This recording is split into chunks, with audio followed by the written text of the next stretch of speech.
Hello everyone, welcome back. I am Dr. Alexandra Mayer, and if you are new to my channel, welcome. We're really excited that you're here. We have a really great video today. If you've been following along this whole time, thank you. We're glad that you're liking our content. If you like this video, go ahead, like, share, subscribe, and share it with a friend, because we're working on getting our content out there to more women like you so we can help them. So today we are answering the age-old question, how much hair loss is too much? So in my practice, I get this question all the time. So I treat a lot of hair loss in my practice, and most women know that an average of 50 to 100 hairs a day of loss is normal. Perfect. Well, what on earth does that mean, right? How do we quantify this? So we are going to go through a few things. We're going to go through a visual analog scale for hair loss. They actually looked at what photos of 50 to 100 hairs a day look like in somebody with like a short hair, medium hair, and long hair. And then we're gonna also talk about when you should be thinking that your hair loss is maybe too much. So first of all, there are some things to think about, right? So if you have curly hair like me, right, or even curlier hair, oftentimes those patients won't lose or shed quite as much hair as if their hair was straight during the day. That means that if you go to wash your hair and you have a larger amount of hair that falls out, and you were wearing your hair curly and maybe haven't styled it, haven't touched it, haven't run your fingers through it, you're gonna lose more hair at that point in time, and that's actually okay. It's accumulation of your 50 to 100 hairs, they're just all at one time, right? For me, with my curly hair, I mean, I do not run my fingers through it throughout the day. That is a recipe for disaster. And so when I style my hair when it's curly, when I get to the end of the day and I'm actually like brushing it or showering, I will lose more hair. I didn't actually lose more hair, it's just that accumulation of my 50 to 100 hairs a day, right? So the important thing to think about with shedding, so there's thinning hair, which is the miniaturization of the actual hair follicle, right? So that you can have a miniaturization of the hair shaft where the hair becomes thin and you can see it. If at any point you can see hair loss in your head, like actually see a patch that looks thin to the visible eye, you had about 50% of your hair follicles affected. That's a lot. That means that there's a large portion of time before that where shedding could be occurring and patients just don't know if it's normal.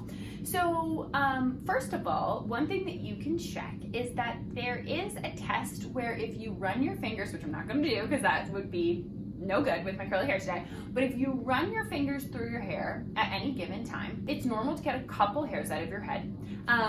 But it would actually be considered a positive test, so a bad thing, if you got more than 10 hairs out at any given time. So that's a good way to check. Run your fingers through your hair and see how many hairs you get. If it's less than 10, that's good. If it's over 10 at any given time, that's no good. Other things we want to look at. Do you have like hair on your pillow when you sleep, right? Are you the person that people are always pulling hair off of all day long? And then are we actually able to see areas on your scalp that we're worried about? If you can see areas on your scalp, again, over 50% has been affected. So we're thinking about shedding, right? What are things that cause increased shedding? So I mentioned a little bit about miniaturization, or like the change of the hair shaft. That's really different. What we're talking about with shedding is actually a decrease usually in the anagen phase, which is the growth phase of hair loss, and either a normal resting phase and then it falls out, which would cause shedding, or an increased resting phase where you can't grow new hair. So that's important to think about. With the hair cycle, there's 3 phases. There's the growth phase, the resting phase, and then the fallout phase, right? So there's a few things that can change these cycles. The first thing that changes these cycles is pregnancy, right? So a lot of people will say with pregnancy that they end up with this luscious, amazing head of hair, right? And then you give birth and then your estrogen declines and your hair falls out. That is really normal because estrogen is increasing the anagen phase of the hair. So it's increasing that growth cycle of the hair. And as estrogen declines, your hair will be pushed out of the anagen phase and will fall out. So postpartum hair loss is very normal. Hypothyroidism is another thing that can affect hair shedding, okay? So hypothyroidism tends to have a lot of hair fall, an increase in hair shedding, whereas hyperthyroidism tends to have more of that thinning of the shaft. that we talked about. So they're two completely different mechanisms. Hyperthyroidism also tends to have really like brittle hair that breaks really easily, less than shedding. Not always, but most of the time. Another thing that can increase shedding is stress. Yay, lucky us, right? So stress has been shown to do two things. So stress will decrease the anagen phase of the hair cycle. So it decreases the growth phase, and then it also increases the resting phase, which means that you're not growing healthy hair. It's not growing as well as it normally would, and then it's resting for longer before it falls out. When it's in the resting phase, you can't grow new hair.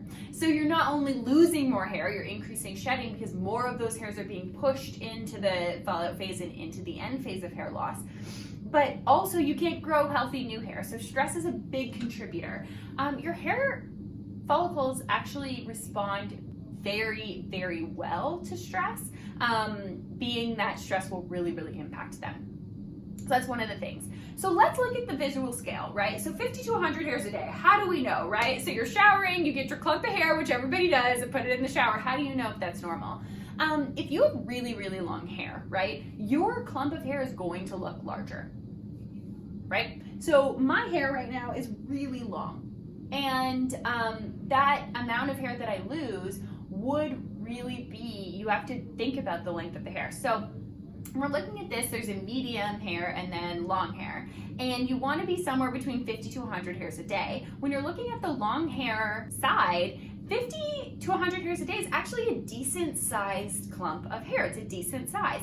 So one of the things that I would do is use this visual scale to kind of assess, do you think that you are losing more hair than you'd like to be? Or where do you think you are, right? If you're upwards of like the 700 hairs a day, you're losing a lot of hair. And at some point you are going to see that in your scalp, right? You're gonna have that 50% of loss where we're actually seeing visible changes. So if you're anywhere above the 50 to 100 hairs, you would really want to get that assessed. We've talked a lot about ferritin in the past and storage form of iron, so that's another thing that can increase hair shedding a lot. And then hormonal changes, particularly estrogen, right? We talked about that in pregnancy. Low estrogen could also impact your hair, like a decline in estrogen could also impact your hair outside of pregnancy as well. So what are some tips and tricks on what we can do about it, right? So a lot of people go straight to biotin, whereas biotin can be helpful for hair shedding. It's probably never my go-to in my office. And it's never my go-to in my office because most people have tried it, right? If you're taking biotin, it's not helping your hair, it's not the right fix.